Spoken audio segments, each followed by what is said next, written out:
Copyright disclaimer. Under Section 107 of the Copyright Act of 1976, allowances made for fair use, for purpose such as criticism, comment, news reporting, teaching, scholarship, and research. Fair use is a use permitted by copyright statutes that might otherwise be infringing. Non-profit, educational, or personal use tips in the balance of the favor of fair use.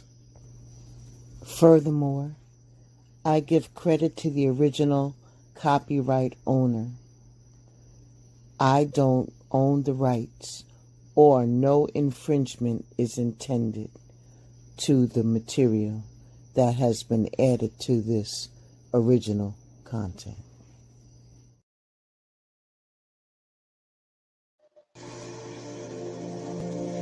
Welcome to Blended Together.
Many of the texts about Hoodoo were written by white people outside the practice who brought their biases and ignorance into the so-called research.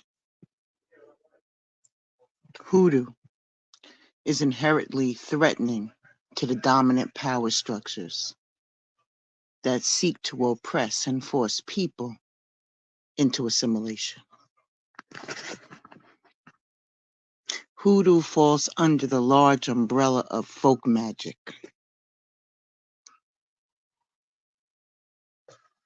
Folk magic refers to spiritual practices done by the common people of a certain community.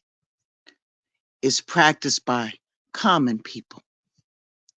These spiritual practices exist to serve practical matters, far from attempting major spiritual warfare, shape-shifting, or magic powers. Folk magic often targets things like health, emotional wellness, fertility, and wealth. The tools of folk magic are similarly common, with many practices using stones, herbs, and animal products. Another important aspect of folk magic is that it is passed down from generation to generation. Hoodoo folk magic, also referred to as conjure or root work, is specific to Black descendants of the enslaved. It was born out of a unique combination of African spirituality, Christianity, and Native American practices that became about as enslaved people worked to protect themselves and to cling to unique ethnic and cultural identity. There are specific guiding beliefs within hoodoo that influence the practice. A conjurer needs to understand and abide by these rules to avoid the risk of causing spiritual harm to themselves or others. Hoodoo exists as a means for us humans as physical beings to access the spiritual world, to influence our everyday lives. Hoodoo gives us spiritual control over our lives, something that was priceless to our ancestors who were denied so much over their minds and bodies.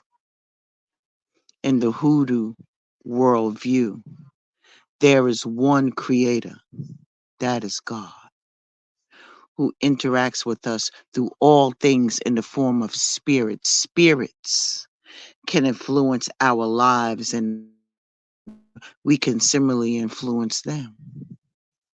There are unique types of spirits that we interact with differently.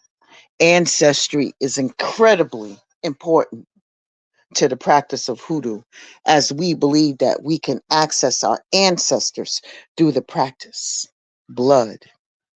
The blood is the very important in hoodoo. It carries not only who we are, but where we came from. Curses, blessings, and spiritual energy can be passed down from generation to generation. By tapping into our ancestral line, we can gain knowledge and power. Our ancestors can answer our questions about our past and our future. They help us in our spell casting and offer protection.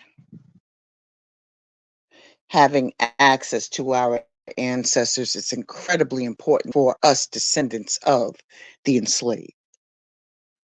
Many of us can't trace our ancestry through traditional means as marriages and births of enslaved people weren't properly recorded.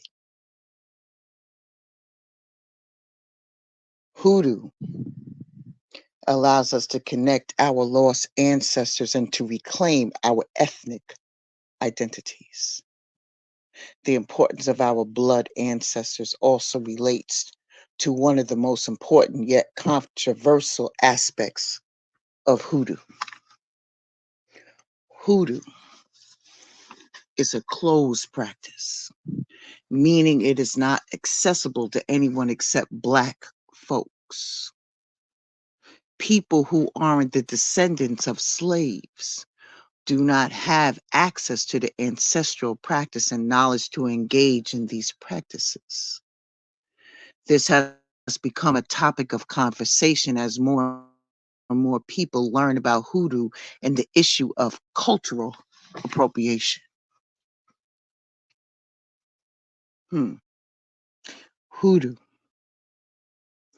is heavily influenced by Christianity, as enslaved people were forced to assimilate into Christianism.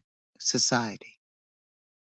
While you don't have to be a Christian to practice hoodoo, it is in many ways a Christian practice. And understanding these similarities can help strengthen your conjuring. In hoodoo, the Bible is more than a sacred text. It is a talisman. It can function as both a source of protection and a spell book. You can also use the Bible in spell casting by leaving it open to a specific page and facing a specific. The history of hoodoo are numerous stories of slaves using the Bible to heal curses, carrying it with them to survive dangerous situations, or even to put curses on their enemies. A spell. A spell is really just an individual bringing their actions and their intentions into harmony to achieve spiritual goals. These usually include a ritual act and a combination of physical items. Hoodoo. Hoodoo may seem complicated, but don't let that stop you from exploring it any deeper. As you begin to learn more about hoodoo and its rich, beautiful history, your own path to begin a conjurer will begin to reveal itself to you. As a folk magic practice, hoodoo doesn't require you to seek out a church, defer to some clergy or upper echelon, or abide by any street codes of conduct.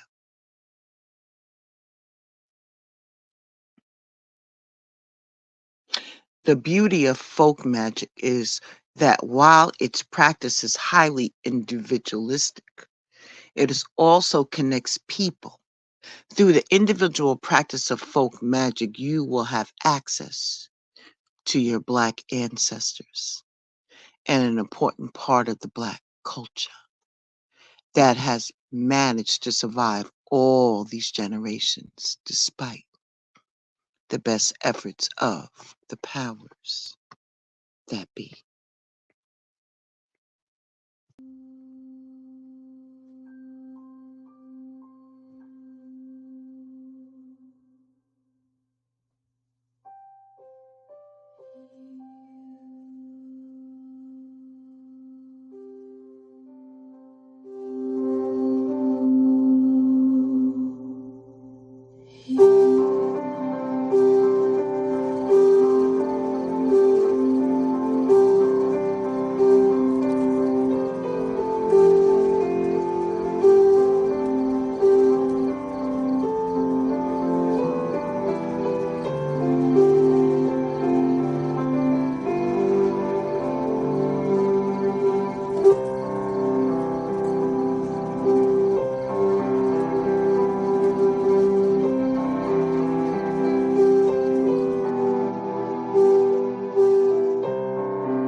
Let's talk about some of the people, known and unknown, of our history in the practice of Hoodoo.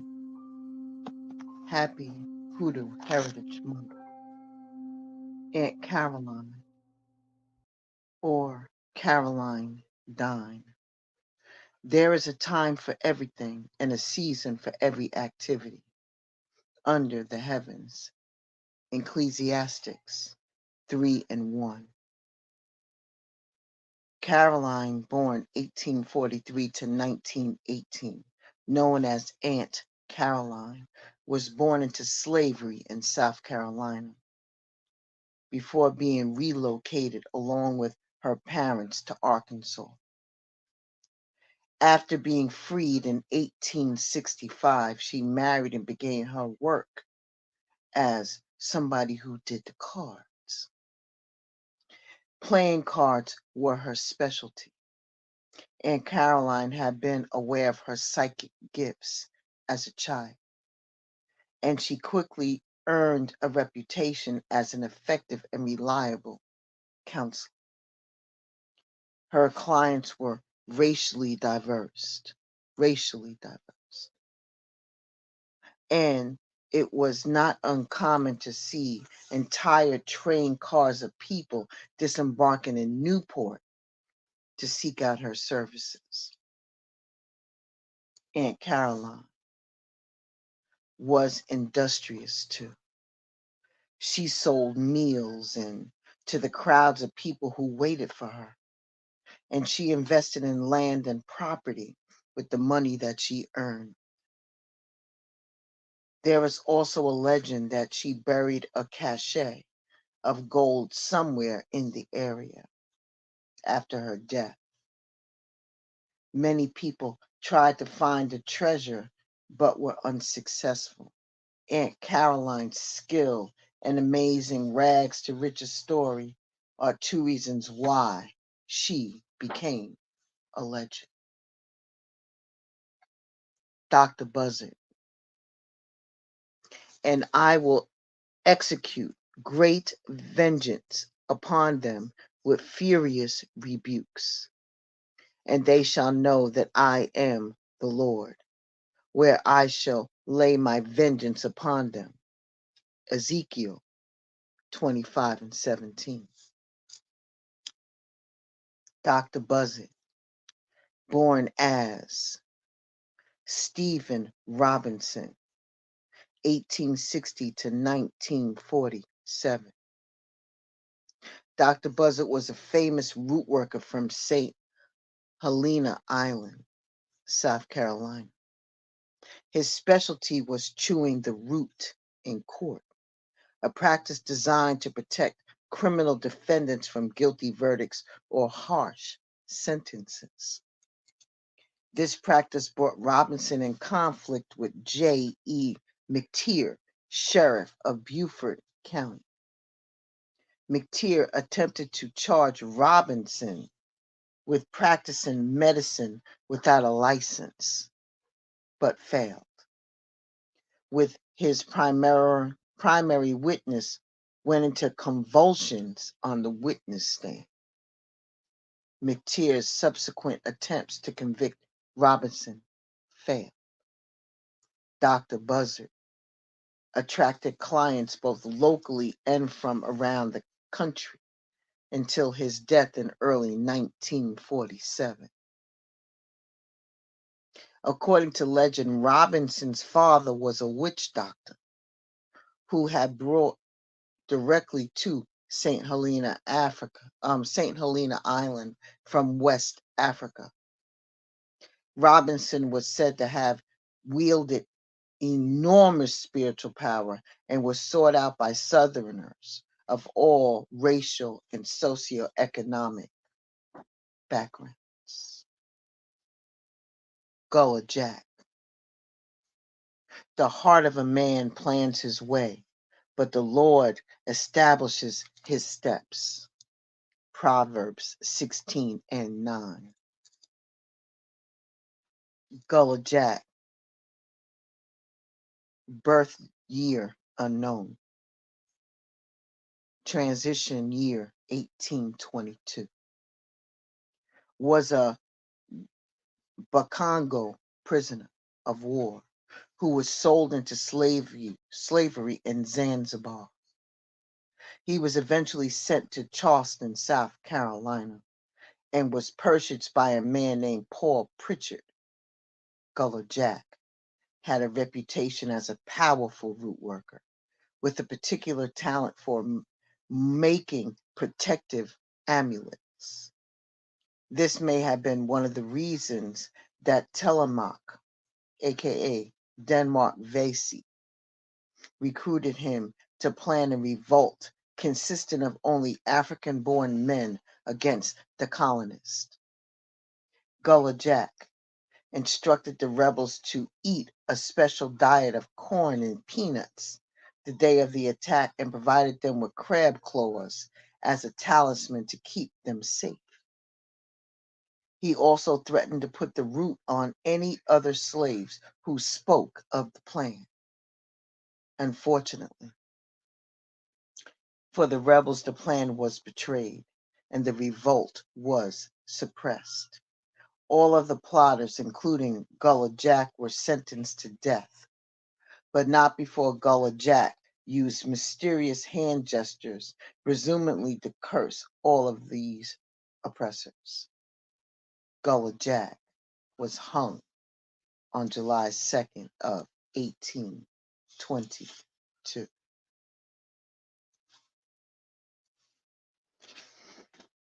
Father Sims, who gives this wisdom or gives the master and the rooster understanding?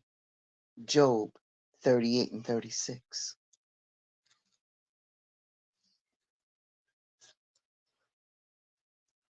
Father George Sims was born Joe Watson and nicknamed the Frizzly Rooster. Was a preacher and a root worker from New Orleans. They called him the Frizzly Rooster because many people kept at least one chicken in their backyard for the sole purpose of scratching up any roots that may have been placed there by an enemy. He had a reputation for being to effectively place or lift curses and read anyone. Father Sims was a bit eccentric and was comfortable doing good or bad workings. He gave services and sermons at Myrtle Wreath Hall, and that's where his most famous student, Zora Neale Hurston, made his acquaintance.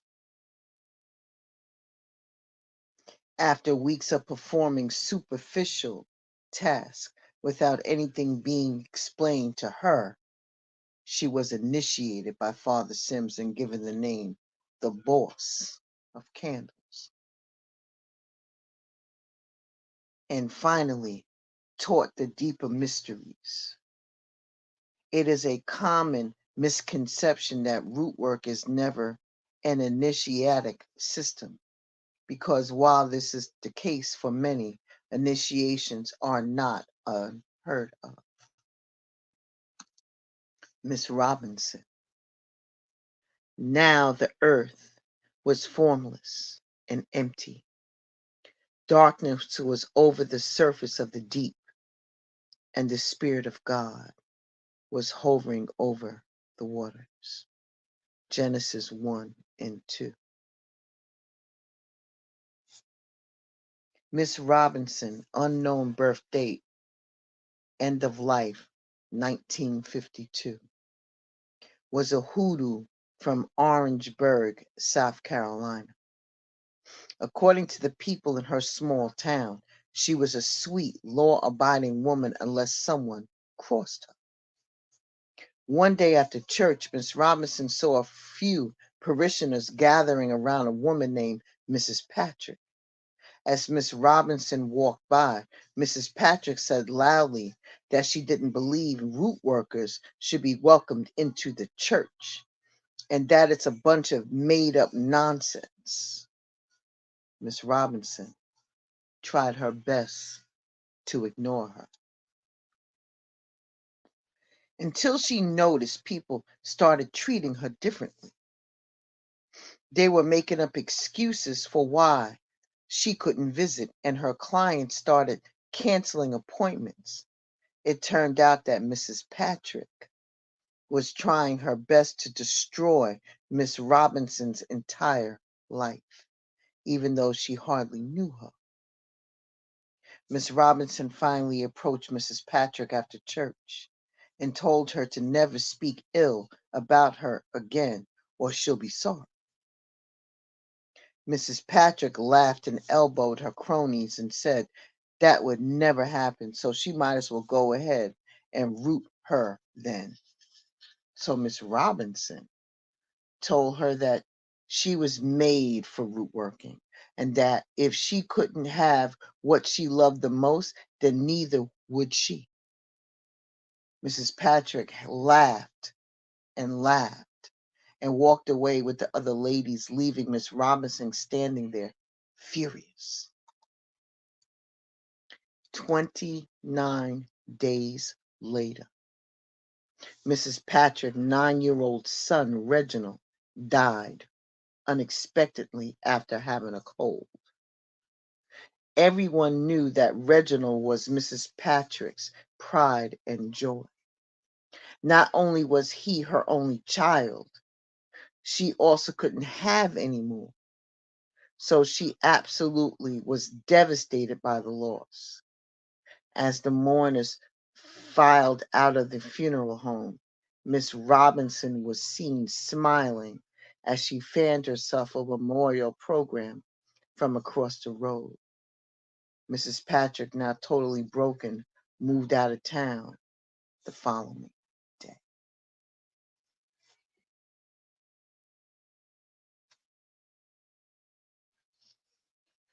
Let's talk about the big house, people. There's no greater symbol of Southern gentility than a majestic plantation home surrounded by lush Victorian gardens.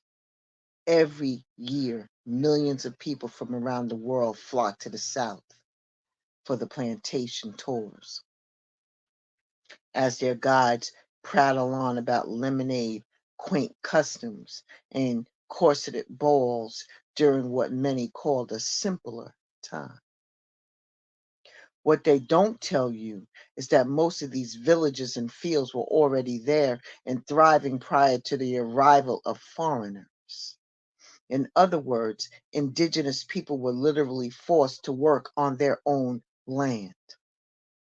So while this simpler time was certainly the reality for hundreds of prosperous slave owners, it was not for thousands of enslaved people and indentured servants. For them, the big house was far from beautiful and was instead an unpredictable house of horrors.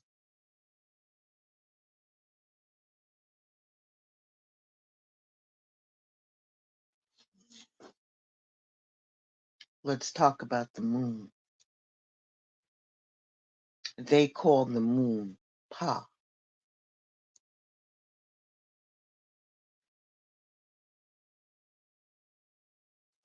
a grandfather and a grandson are sitting on the steps in front of a porch, enjoying each other's company. The moon shines brightly above them, and Grandpa has his Prince Hall regalia on, and his grandson is wearing a fez. The fact that Black American men were once the most populous members of the various secret societies and fraternal orders in the United States. The moon has its origins in Anglo-Saxon word Mona, and it was associated with the masculinity. In fact, this was also the case for the ancient Egyptians, the Cherokee, the Arabs, the Mabokis, the Intuits, the Techons, the Latins, and many others. That may come as a surprise for many, as the moon has been associated with femininity in the Western mind for quite some time. The gendering of objects as one or the other is not right or wrong, but instead merely reflects a culture's perspective on the nature of things. For the majority, the, the matriarch to the Black Americans, the moon, may be a fitting symbol for the patriarchs of our bloodline in its entirety, or for our grandfathers. The moon is illuminated by night from the sun, yet there's always a side that remains occult or hidden from view. Similar, it's common for people to know much more regarding the inner and outer lives of the women in their families than they do about the men.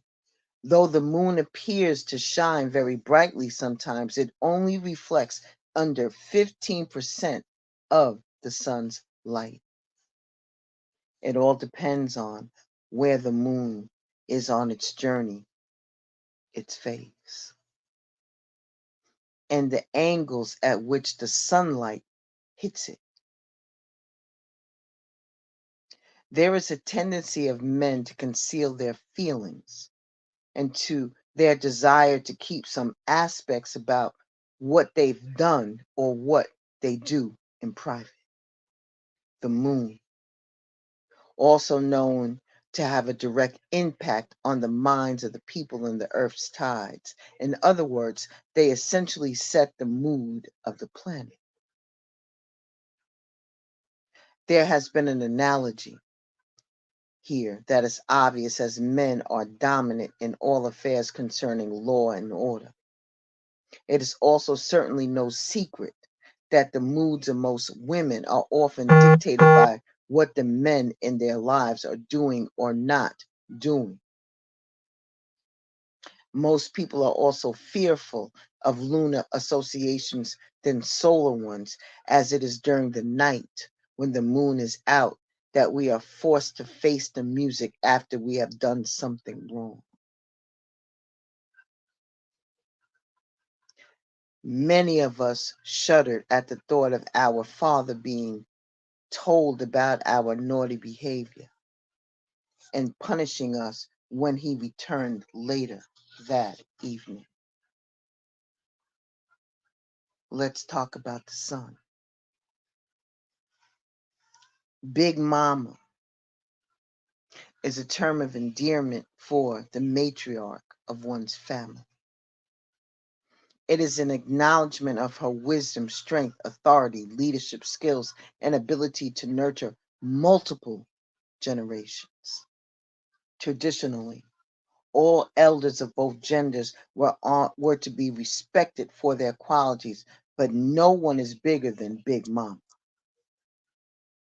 As the caregiver of so many children and the transmitter of family history, lore, and spirituality, she is the family's jewel and guiding light. Today, Big Mama's role in many families is not as prominent as it used to be before desegregation. As Black Americans increasingly interacted with ethnic groups that were more youth oriented and patriarchal, and the ethical, hierarchical, and conceptual foundations of the community started to shift. Also adding to this alteration of the thought was the movement away from the church. It was there that the values of the forebearers were reinforced, celebrated, and discussed. Often, it was your Big Mama who, or someone else that you knew well or were kin to you, who also held that prestigious title of the mother of the church, like the sun. The matriarch is a warm, centralized force without whom growth would be impossible. I want to thank you for stopping by and celebrating with me the Hoodoo Heritage Month. I hope that I was able to shed some light for you on this so important topic. May you use the calendar that you see here and screenshot it and take the suggestions of what to do day by day by day. Each number is associated to the day of the month, and it gives you an outline of things of what you can do to celebrate this Heritage Month. Thank you so much for stopping by Blended Healing on today. I appreciate each and every one of you. And I will see you very, very soon. Ashe and deep bow to each and every one of you.